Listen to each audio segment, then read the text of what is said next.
Welcome to this explainer on the science of staying inside a dream once you realize you're dreaming. Today, we're taking a really deep dive into one of the absolute most fascinating frontiers of human consciousness. We're going to travel all the way from that very first tiny flicker of dream awareness straight through to the cutting-edge neurotech and pharmacology labs that are literally trying to hack the sleep cycle today. Let's jump right in.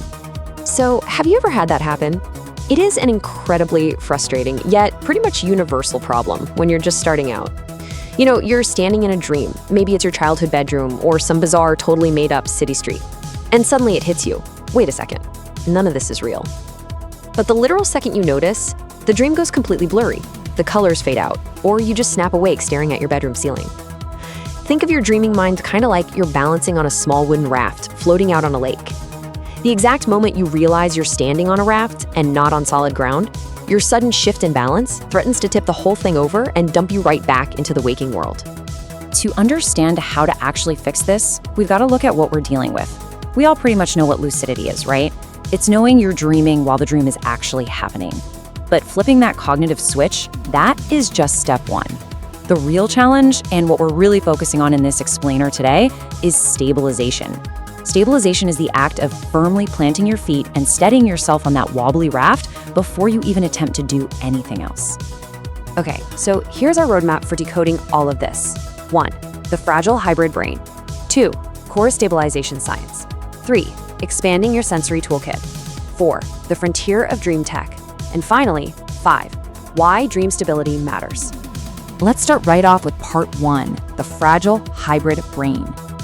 During a lucid dream, your logical prefrontal cortex suddenly switches on while you are still deeply in typical REM sleep. This creates a really fragile hybrid state. You are, quite literally, simultaneously asleep and awake. It's kind of like a house where the lights are mostly off for the night, except someone just flipped the switch in the study in the den. It's a hugely metabolically demanding dual mode, and honestly, it doesn't take much to push it entirely back to just waking up. Now, this dual mode perfectly captures your two absolute biggest enemies in maintaining the dream state: the sudden emotional spike and passive detachment. When you first realize you're dreaming, the totally natural reaction is pure euphoria. I mean, you can fly, you can walk through walls, you can do anything. But that massive emotional surge, it acts exactly like flicking on every single remaining light in the house, which pulls you right back into waking alertness. On the flip side of that, if you become passively detached, like pulling back to analyze the dream like some scientist studying a bug under a microscope, you lose the sensory engagement that keeps the dream rendering in the first place. You have to actively fight both of these extremes. Which brings us to part 2, core stabilization science. How do we fight those extremes and anchor ourselves? Back in the 1980s, Stanford researcher Stephen LaBerge actually tested physical techniques to anchor the dreamer in this super fragile state. And he found a staggering odds ratio. Get this, if you spin your dream body in a circle, kind of like a slow pirouette, the dream is approximately 48 times more likely to continue compared to just doing nothing and going with the flow. 48 times! Another technique, which is vigorously rubbing your dream hands together, made the dream about 27 times more likely to continue. These aren't just guesses. These are massive, scientifically measured advantages for keeping your dream alive. And this brilliantly illustrates why rubbing your dream hands works so remarkably well. In neuroscience, there's a concept called the cortical homunculus, which maps out exactly how the brain processes touch. It turns out the brain doesn't just divide up space equally for every body part. Not at all. It devotes an enormous amount of its processing power specifically to your hands, your lips, and your face. So by rubbing your hands together inside the dream, you're literally forcing your dreaming brain to render high-resolution tactile data.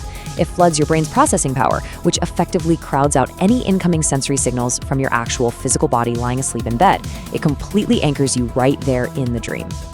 Let's build on that with part 3, expanding your sensory toolkit. So, hand rubbing and spinning are definitely the most rigorously tested, but experienced lucid dreamers use all 5 of their senses to keep that dream engine running. You really want to engage every single sense. Some practitioners literally lick the floor of the dream. I know, sounds totally gross, right? But because the sensation of taste is so incredibly complex for the brain to generate, it forces the dreaming brain to work in overdrive and stay completely immersed. For vision, it's actually paradoxical. Staring at one single object for too long makes the dream fade. So you have to use what's called visual focus shifting, where you're constantly scanning your eyes across the scene. You can also gaze at your palms and count your fingers. That is a classic reality check, because weirdly enough, dream hands almost always have the wrong number of fingers or look all blurry. And you definitely want to constantly perform these reality checks, like pinching your nose to see if you can still breathe through it, because you're fighting off a very sneaky trap called false awakenings. That's where you merely dream that you woke up in your own bed and boom, you lose your lucidity entirely. Okay, but what if you do mess up and accidentally wake up? If your dream collapses, use this exact protocol. It's called DILD, or Dream Exit Induced Lucid Dreaming. The absolute most critical step is step 1. Do not move a single muscle. Do not even open your eyes. The literal microsecond you move, you signal to your brain that you are fully awake. Instead, keep your eyes firmly closed, try to recall the sensory details of that fading dream, and actively visualize yourself stepping right back into it. Now, quick heads up, during this you might experience perfectly normal sleep paralysis, or maybe a really loud vibrating sensation in your head. Don't panic. That is just your body's natural REM sleep mechanics working exactly as intended. Just stay completely calm, ride it out, and let the dream rebuild around you. Moving on to part 4, the frontier of dream tech.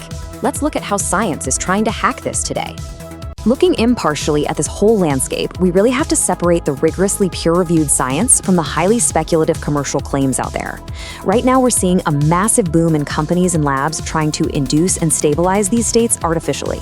On the scientifically proven side, we have Ken Pollar's interactive dreaming research out of Northwestern University, which definitively proved two-way communication from a dream using eye movements. Amazing stuff.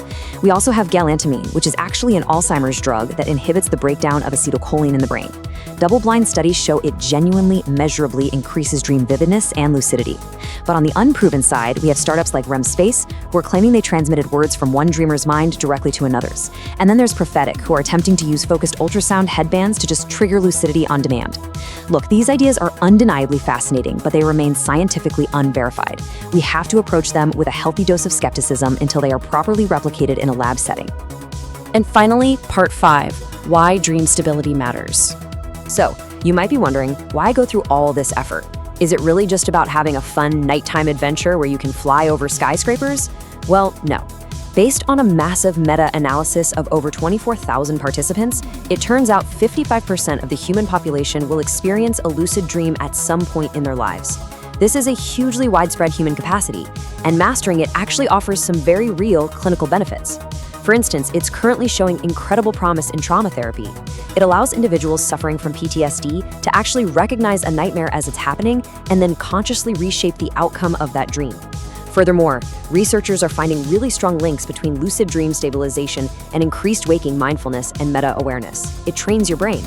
So, to pull this all together, here is your ultimate step-by-step master protocol. Memorize this.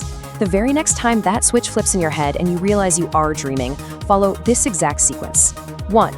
Take a breath and consciously suppress that huge spike of excitement. Just chill for a second. 2. Immediately perform a physical action. Vigorously rub your hands together or spin in a circle to flood your cortical homunculus with sensory data. 3. Constantly shift your visual focus to keep the scene actively rendering around you. And 4. Actively participate in the dream rather than detaching to just observe it. I really want to leave you with this profound realization. For most people, waking up inside a dream is just this accidental, fleeting spark that totally fades into darkness within a few seconds. But by understanding the science of the hybrid brain and deliberately applying sensory stabilization, I invite you to take control. You literally have the tools to turn that accidental spark into your own carefully stabilized, vividly conscious universe. The only question is, what are you going to choose to build in it once you get there? Thanks so much for watching.